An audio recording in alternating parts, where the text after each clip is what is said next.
starting from 15 feet all the way to over 40 feet. Having the right equipment is what's going to help set you up for success.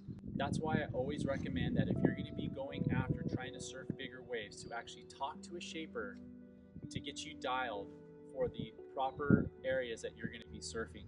I feel that when you buy boards off the rack, it's not the same, because everything that they're going by is based a rule of thumb. I figure that when you work with the shaper, they know everything from where you're going to be surfing, if it's a local break, or hopefully they have enough experience to where they know how other waves break as well. You have to think about, like, you're not going to bring a knife to a gunfight. You're going to bring the proper artillery that you're going to need when it comes to going up against battle. So for instance, when you think about the 8.6 and the 9.6, these two are basically made for places like Porto, Pipeline, any wave that's going to be ledgy.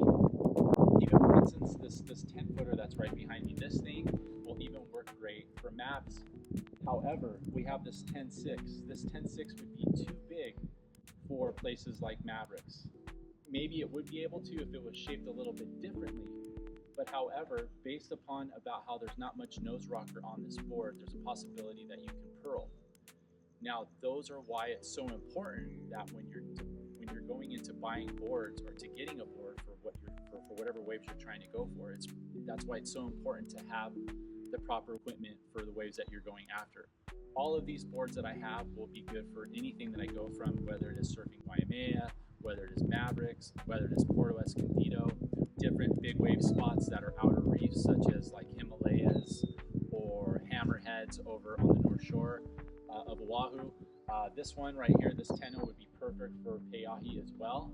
But just take this into consideration, is that if you're going to be getting a gun, work with the shaper to get you dialed for the proper waves that you're going to be surfing.